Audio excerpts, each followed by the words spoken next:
O'Toole's quote here is interesting. He says, if the leader listens carefully to what the potential followers say they need and want and responds thoughtfully, they will become engaged in the process because they have been given what they all crave: respect. There's a key word right there, respect. Moral and effective leaders listen to their followers because they respect them and because they honestly believe that the welfare of followers is the end of leadership, and not that followers are the means of the leader's goals. What creates trust in the end is the leader's manifest respect for the followers. That requires putting them first. So there's your, something has to happen with leaders for this to happen, and that is they have to have respect for the followership. If respect is there, then the potential for them moving up into leadership roles just dramatically increases. Check this one out here with Roost. Both leaders and followers form what? One relationship, that is leadership. Check that out.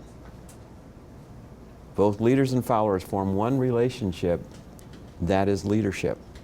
In the new paradigm, followers and leaders do leadership. So that's what we were talking about yesterday. Managers, we separated them out in the beginning, but we showed how what? Managers now are doing a lot of the leading as well as the following. They are in the leadership relationship together. Followers and leaders develop a relationship wherein they influence one another as well as the organization society. And that is leadership. They do not do the same things in the relationship, just as the composers and musicians do not do the same thing in making music, but they are both essential to leadership. So the two are interconnected. They're chasing the tail of the dog is what's happening here. They feed each other, and that's what if they're intimate allies, that's where we can really get something accomplished, if we go in that direction. So wise leadership, followership then is what? The process of being influenced by leaders. So that doesn't negate that, but it goes further than that. The process of being influenced by leaders through word and or deed to fulfill a specific social purpose and influence others up and down along the journey. Who was the author that said yesterday that leadership is the interaction between followers and leaders? What was that? Anybody remember on that one? You have to do a search, word search, you'll catch it. It'll be in your notes, in the student notes.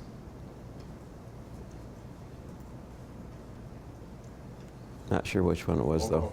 Kouzes or Kouze? Oh, Kouzes? Kouzes and Posner? Or is that? Yeah. Is that it? Uh-huh. Okay. Yeah. The Leadership Challenge. Leader's Legacy or Leader's? Okay, that might be a different one. Yeah. Okay. Key concepts of followership. Most of us have very high expectation of our leaders, and we are easily and quickly disillusioned by their failure to meet our expectations. We seldom, however, hold the same expectations for ourselves. Hey, look at that. We're getting our picture taken. This is our dean. Do you know that? This is Doug Penoyer, dean of the Cook School of Intercultural Studies. MK from the Philippines. Okay, so yes, we need the same expectations for us as followers, is what we have to have. Put the same expectations there as we do. And we talked yesterday too about leaders having power and followers having power. Guess what? You do have power. Whether it's personal power or collective power. And depends on societies, which societies we're talking about here. But the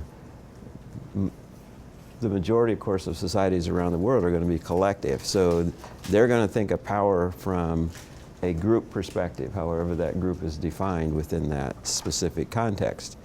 So there's much more than there is personal power, but there's much more than personal power, and that is collective power. We will get into that in depth later on. Okay, so there's where we've been, trying to put the leaders and the followers and the power together, recognizing it's all taking place within the dramatic conquest of the ages that's going on, that big drama that's going on out there between the kingdom of God and the kingdom of Satan. That's where it's being played out. And so it either serves the servant or it serves the serpent, one of the two. One of the two. All right, let's move into servanthood. And what comes to your mind when you hear that term, servanthood? Jimmy Carter down there putting houses up.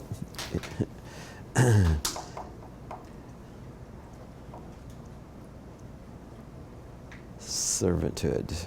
Let's get a few quotes here.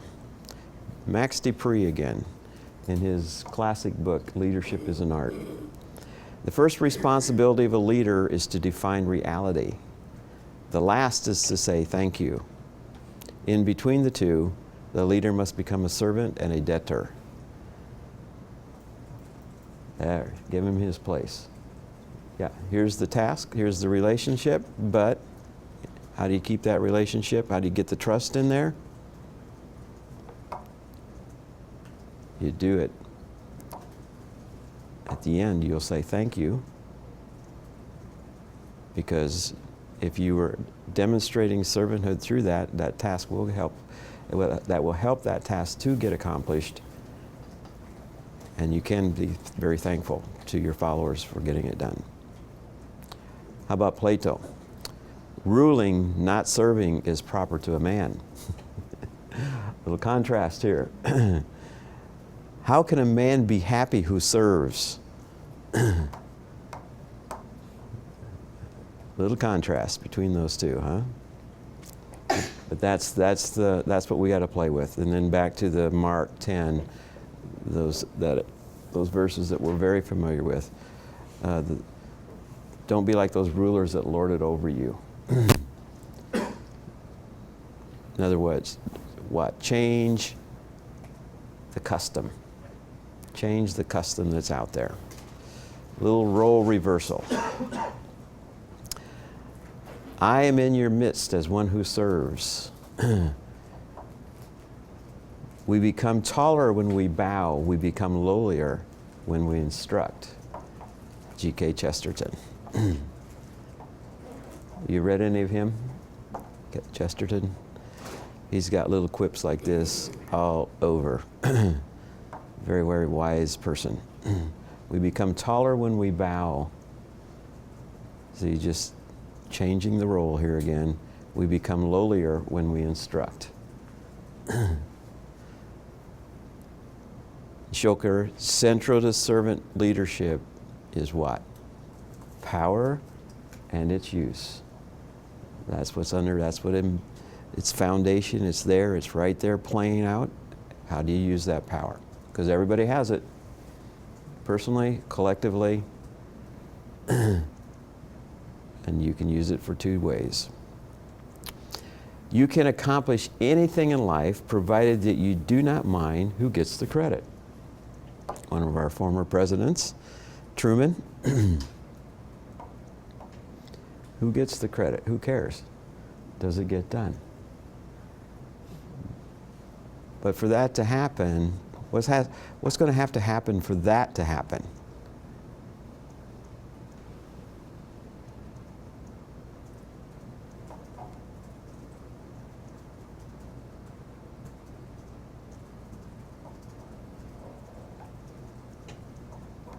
What kind of person are you going to have to be if you let that happen there? Usually it's the leader, right? It's Yeah. credit. Yeah. The servant. So humility. Humility. Okay.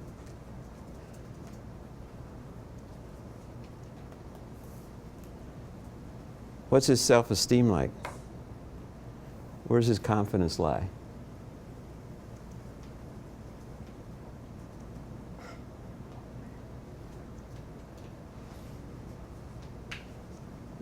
he's going to have strong self-confidence.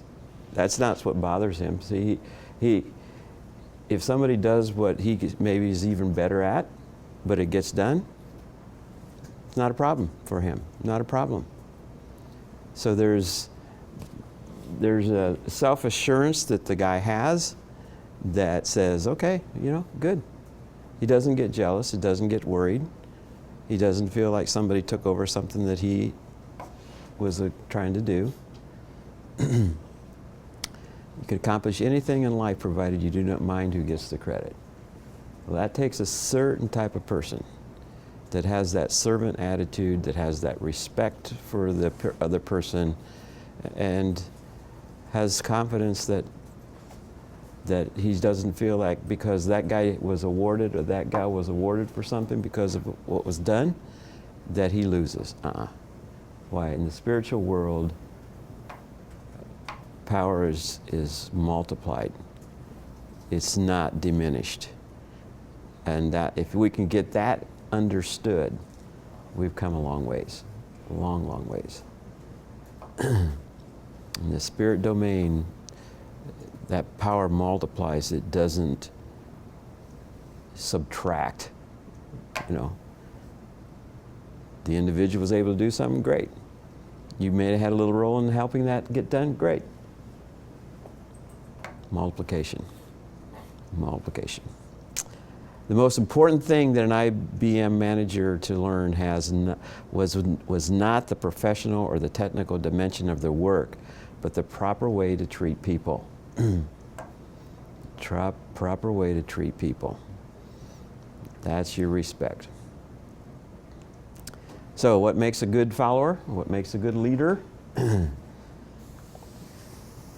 Is it the master mindset or is it the master mindset? Let me give you an example, a couple examples here of servanthood. When Steve Rundle and I were doing the book Great Commission Companies, we traveled to other places, but when we were in China, we went down to Bill Job's place there, and he makes these Tiffany lamps that you see here in the States, and they sell them, all that cut glass like that. And business probably around 300, or let's see, 250 people, I think, something of that nature, that number. The shop was very well lit, very well ventilated, rows of desks like this, and then they have the different, the progression of how the lamps were made. And he was walking, he just walks around the shop during the day like that and sees what's going on. And he overheard two of the workers, who were both ladies, were talking. And they said that our boss is the best boss in Asia. Oh, okay. And he just caught that, as he's kind of walking behind them. And so he walks up to him and he says, I just overheard you say that I was the best boss in Asia. What do you mean by that? Oh, don't you remember when my son was sick, you gave us some money so we could take him to the hospital. No other boss in Asia would do that. You're the best boss in Asia. And I mean, talk about a compliment, for them to say something like that. And what they had set up was that, and it's quite a big picture which shows how he set that business up, was that their HR guy was responsible to know not only what's happening with everybody in this factory itself, but he was to visit every home of every one of those workers.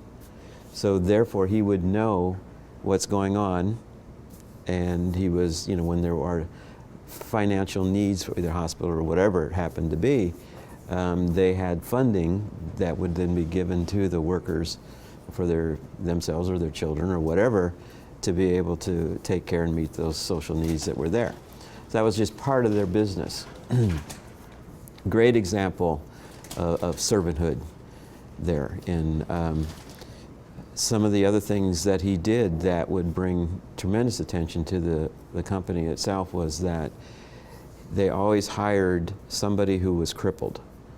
And in China, if you know that, they, you know, if you're crippled, that you're just a castaway basically. And so, and some of the stories that you would hear of this, the one girl had been put on a little raft and sent out into the ocean, you know. But somebody found her and brought her back, and she actually becomes one of the workers there. And he, of course, they have no training or no background now to be able to do anything, so he provides them training, whatever role they're going to take in the business there.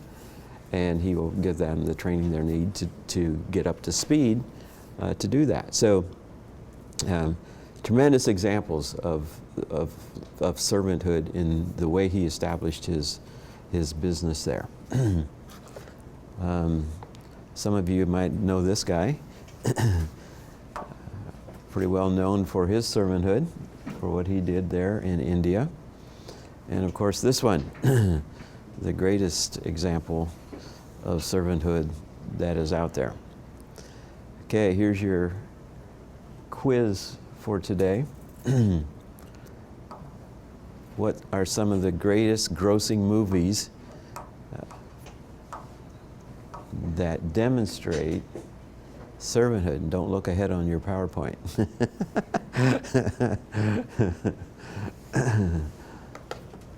What are some of the big, and these were blockbuster movies, made lots of money.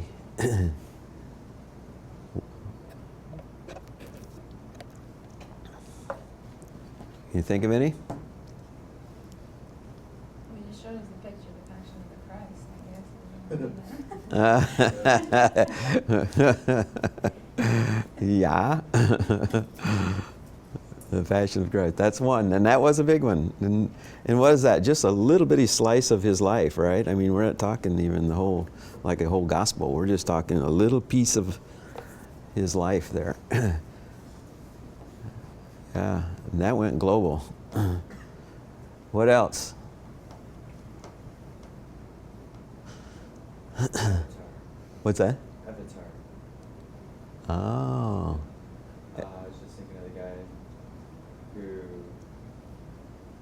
decides to integrate into the system, just become one of them, just so, you know, and serving them. And Uh-huh. one of them is kind of humbling himself because they're looked down on, you know, as Ah. the natives of the natives of the place by the invaders. Yeah. It's a good example. You guys don't watch movies, or?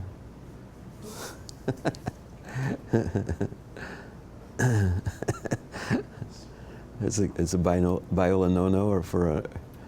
I didn't see this one. Was it Courageous or something that just came out? And it's all about this like police officers like basically living their lives in such a way to like make their children see what it means like to like be a servant. Huh. It's like, Yeah, it's like a Christian production company. yeah.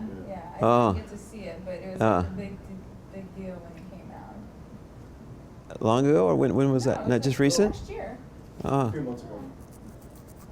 I'm trying to think what that is. I don't know.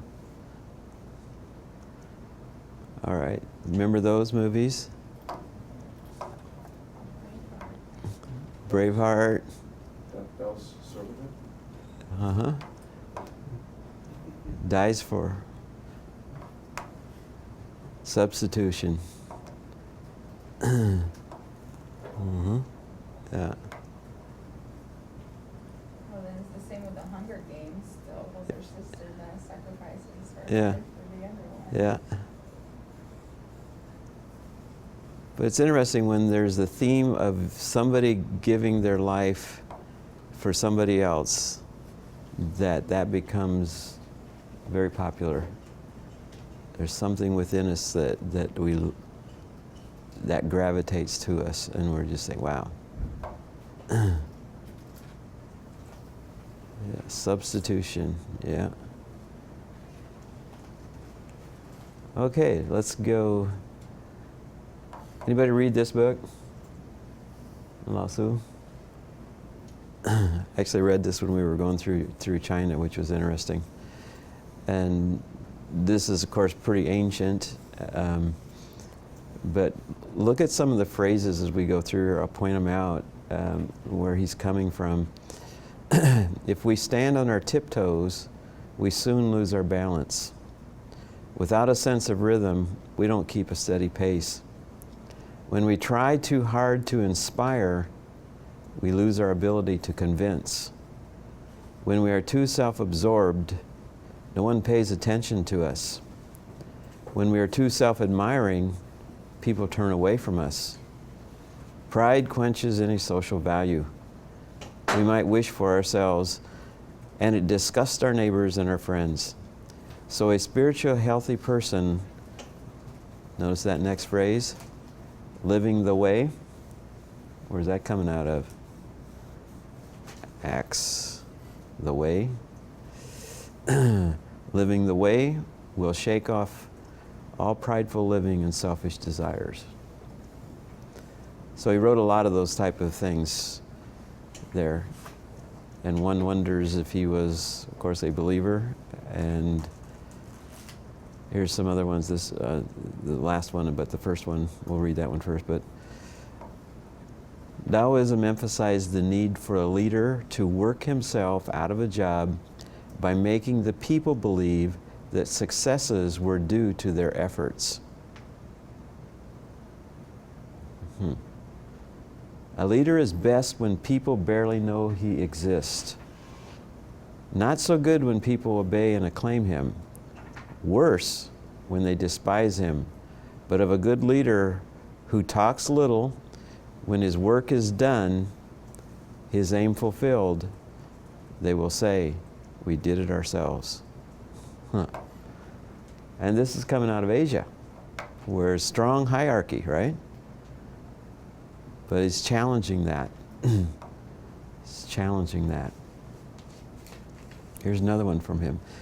When we are content to be simply yourself and don't compare or compete, everyone will respect you.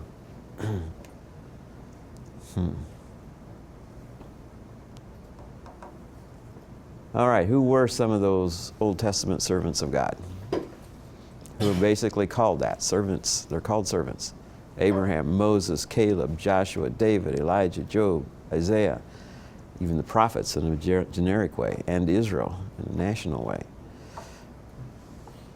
Even though she did fail in some of her things later on, but lots of people are classified in that position, which gives us good models to follow, good Bible characters to follow. All right, and then the ones we're very much familiar with then. Whoever wants to be a leader among you must be your servant, and whoever wants to become first must become your slave.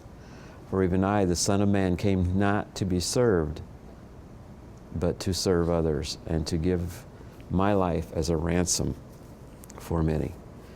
The kings of the Gentiles lord it over them, and those who exercise authority over them call themselves benefactors. But you are not to be like them. Instead, the greatest among you should be like the youngest. Role reversal. And the one who rules like the one who serves. Role reversal. For who is greater, the one who is at the table or the one who serves?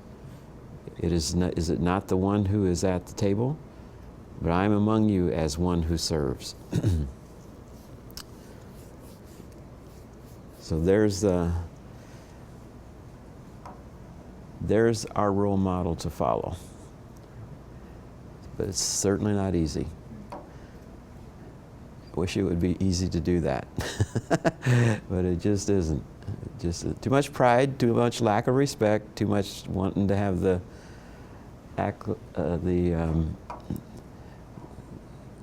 attention going in one's own direction. Makes it pretty tough. Okay, well, let's go to Greenleaf here, and this book, and his book, well, actually he's published in an article in '70 where he coined that term, servant leader. So that term has been around a long time.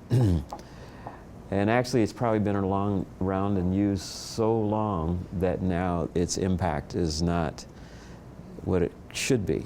So what we need is a new term that will capture that idea, but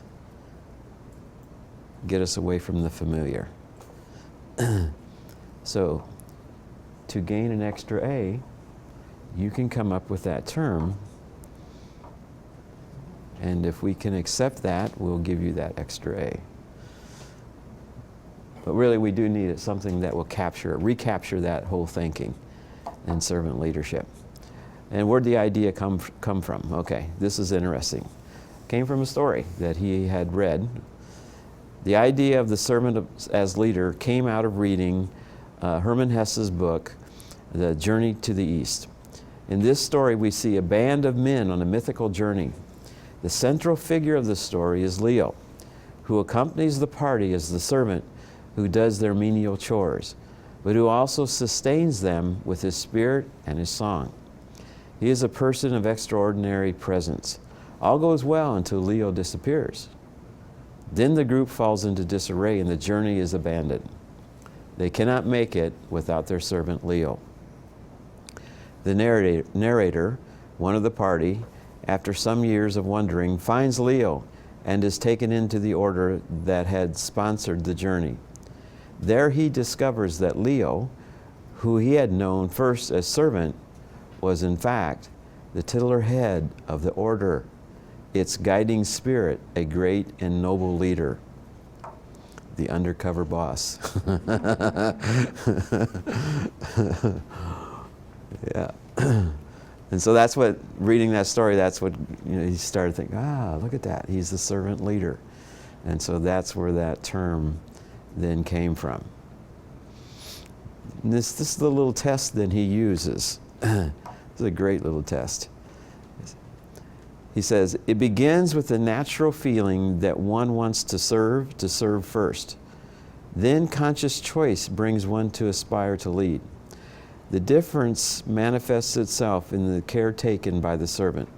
First, to make sure that other people's highest priority needs are being served.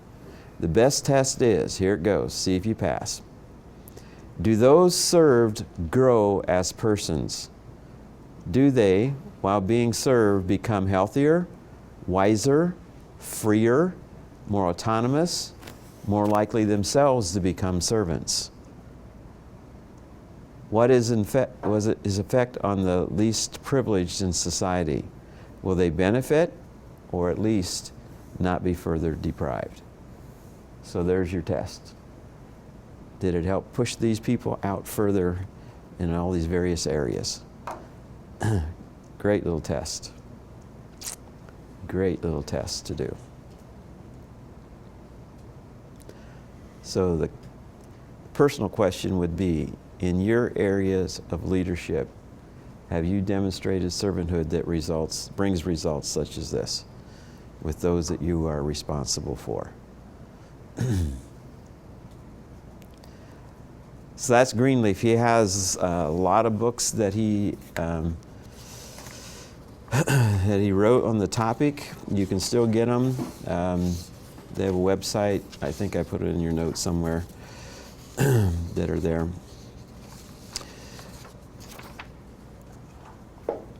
He kind of took that theme and he took it into about every area you can think of.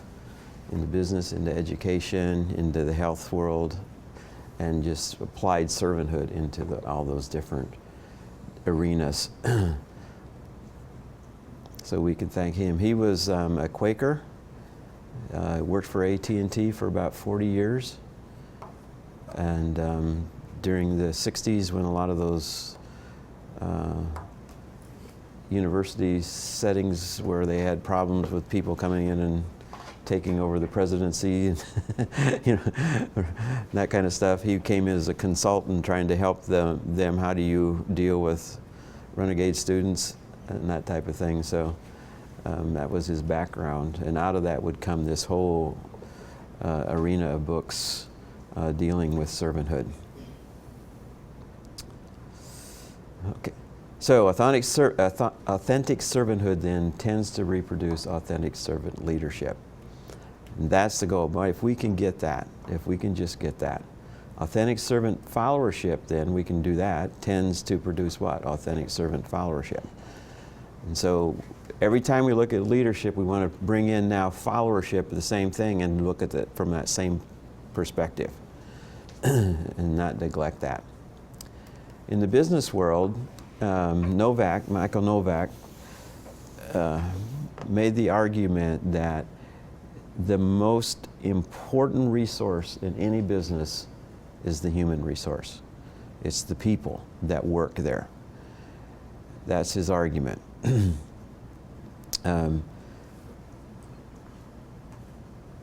lot of people have followed that same thing. Let me read you just a few of the quotes here. What would happen to your business if I left you every asset that shows up on your balance sheet? Land, buildings, machines, vehicles, computers, tools, inventory, cash, and so on. But took away every one of your people. How long would it take? And what would be the cost to rebuild your company? The human factor. That's what it's all about. It wasn't just false modesty. Those who worked with or wrote about the good to great leaders continually use words like quiet, humble, modest, reserved, shy, gracious, mild-mannered, self-effacing, understated, did not believe his own clippings, and so forth. That sounds like Lao Tzu, doesn't it? Yeah.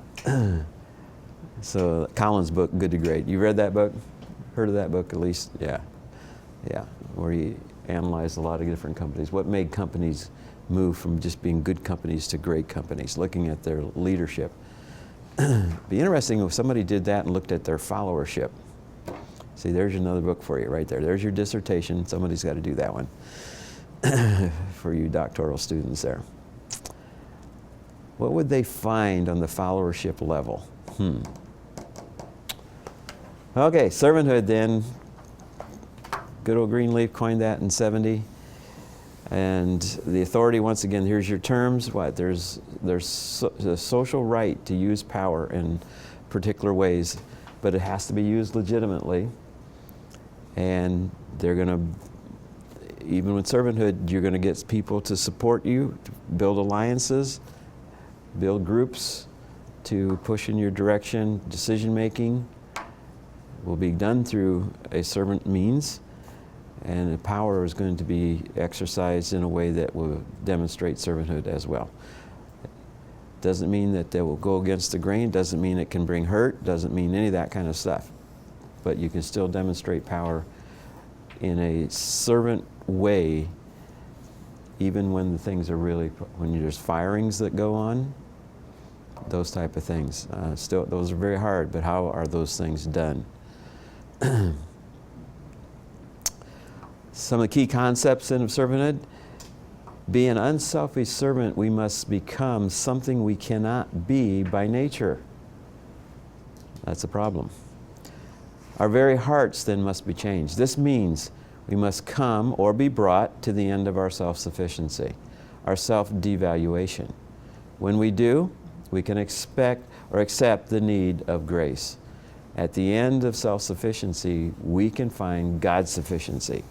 At the end of our lonely road of isolation, we can find and take the path to community. Coming to the end of ourself brings us to reliance upon God. There we gain the motivation we need to climb the character ladder. And that's what it is. Walking away from yourself, falling into the arms of God. Just as that little boy. But that's going to take some trust and confidence to do that. To dive off of there and move into that and be willing to take that risk and jump off. But you will be caught. Another one of our presidents helps us to, in a way of being able to do something that will demonstrate servanthood, and that is to be a good listener. Listening leaders ask smarter questions and detect common, excuse me, the ear of the leader must ring with the voices of the people. How many presidents listen to people? The people, in the majority of the people. Yeah, it's interesting that, but how many leaders listen to? Okay, now here, since Dr. Corey has been here, they started, I don't know, it's tea, what is that thing, tea? Do you remember what they call that? You go for tea and they're just sit around, they talk. There's no agenda. The provost is there. The president's there. Oh, President's Tea. President's tea, there you go. The president's tea. There's no agenda. You just go there and just, what's going on? What's happening? Why? They're trying to catch the pulse of the university, right? That's what they're trying to do. Listening, by listening, trying to catch the pulse so that then that can be then run through the system to try to either promote something or to change something or to drop something, you know? Listening, using the ears to be able to do that. Dr. Cook was really good at that. He'd walk the campus, he'd go to walk the campus, he'd be talking to people all the way through, listening to students, listening to faculty. Really good at that. The ear of the leader must ring with the voices of the people. Another interesting thing that Dr. Cook did, he of course had served as a missionary, and he grew up as an MK in China and then ended up in the Philippines for a while. And so he reads the mission journals, right? If you publish something in one of those journals, you'd get a little letter from him. I saw your article in whatever, whatever. Thank you for representing Biola. Yeah? So that wasn't the ears, that was the eyes. He was watching, and then when he saw something, you got a letter. That's pretty neat, coming straight from the president, you know? That's pretty neat. You feel encouraged, and they feel encouraged because it promotes the university. So Woodward Wilson brings home some good advice there.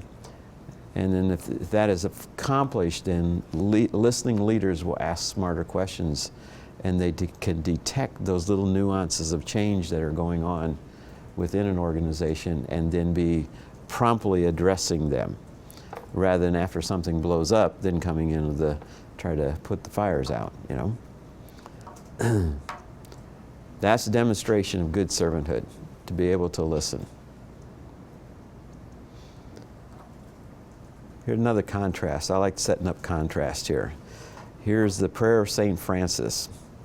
Lord, grant that I might not speak so much to be understood as to understand. Okay? Contrast that with our dear friend Freud down below there. Even his looks, I mean. The leader himself need love no one else. He may be of masterful nature, absolutely narcissistic, self-confident, and independent. There you go. What a contrast, huh? What a contrast between those two guys. So, you got to start by being a servant leader. And then we can become a servant learner, servant learner. And if we use I think this comes out of the message, the way it sounds here. Lead with your ears, follow up with your tongue. From James there. So listen, learn, and then we can either become that servant leader or that servant follower. And there's your towel. Once again, the servant towel that's there to be able to do that.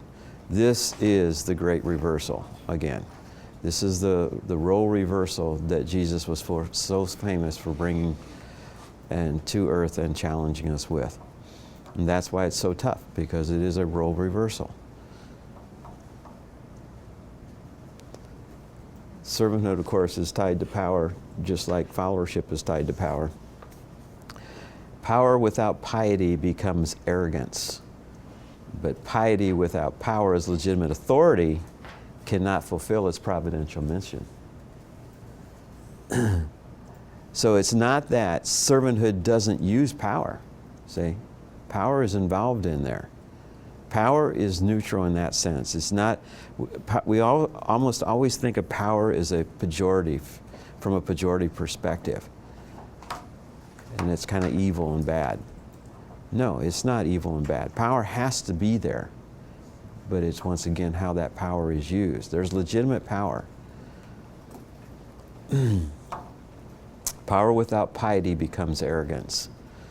But piety without power as legitimate authority cannot fulfill its potential mission. So if we put that all together, then there's power, and you have piety, and then that's practice, put into practice, and that will help bring around in servanthood. From the leadership perspective, servant follower, and a servant leader. So now we have a new coined term, see, servant follower, servant leader.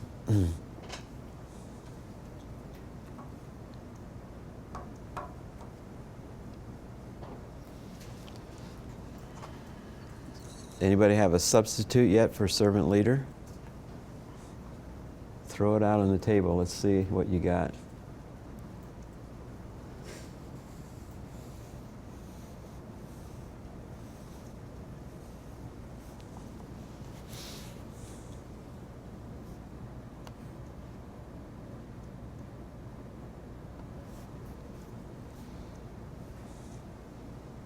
Okay, no A's yet. All right, we'll just hold them for a little bit. All right. Who's the guy who said leadership is power under control? Or no, what's that? Not leadership, is it? What's the word they say is power under control? Power under control. Not coming. Keep thinking. We got to come up with one before the end of the class. I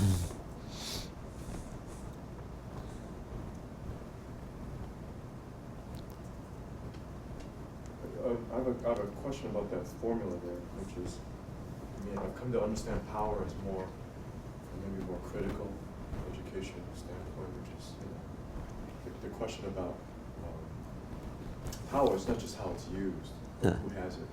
And how is that a reversal of status quo? How is that how does that rebalance the tensions that ought to be in society, social structures? It seems like this formula is more about, in the end,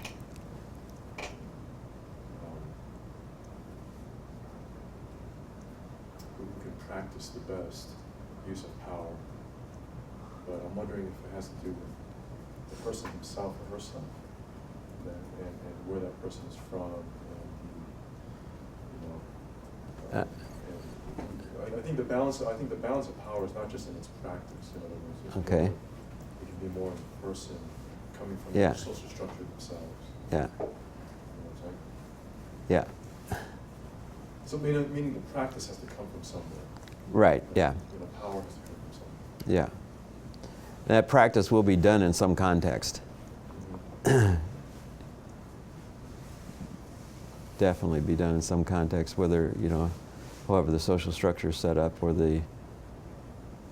even the political structure, how that's set up. Yeah. Good. All right, so serving, this is some the areas that would call to be a good servant, and there has to be understanding, there's got to be openness, there's got to be acceptance, there's got to be trust, and there's got to be learning. Let me go back to the green there, to the trust one. Dr. Mayers, who was the first dean here, in his book, what was the title of that book? Christianity Confronts Culture? I think that's what it was. In there he talked about PQT. You know that. There we go. All right. Took the class. Oh, you took the class. There we go. The prior question of trust, right? He hammered that pretty strong, didn't he? And that there's got to be trust there. Got to be trust there. The prior question of trust. That is a big one. Really, really big one. If there's no respect, there's not going to be any trust. It's what I'm saying, doing, and thinking, building or undermining trust. Oh, there you go. That's the other line. Yeah. Say that again. Is what I'm saying, doing, or thinking, building or undermining trust. There we go. There we go. I'd forgotten that line. I remember that one now. Oh, we learned that over. All right. Here's key, though. We have to remember this. Servanthood does not negate positional leadership. It doesn't make us all equal now. There's still different structures and different roles within those structures. Doesn't negate any of that. Biola University offers a variety of biblically centered degree programs, ranging from business to ministry to the arts and sciences. Visit biola.edu to find out how Biola could make a difference in your life.